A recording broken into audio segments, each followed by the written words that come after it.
Hey friends, so I wanted to make this quick short video where a brother in Christ brought to my attention how the conclusionary statement here in the parable of the wedding feasts shows us the right-left paradigm where the sobbing ones here are actually the few.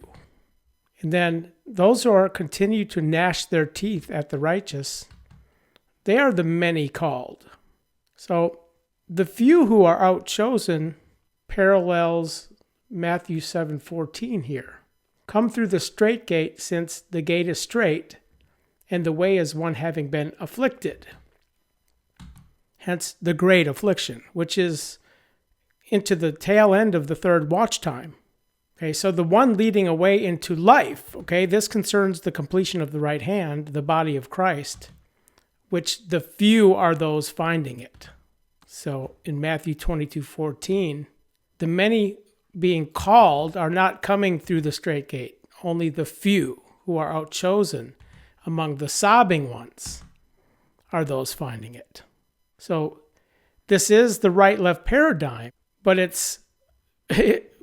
I was at one time thinking that the many called were the out-called, the right hand, but it's the other way around.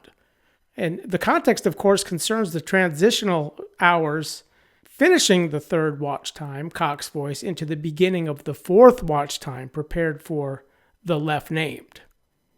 So they're being called, but they're refusing the call, where the few outchosen, again, are those who come into it, the strait gate.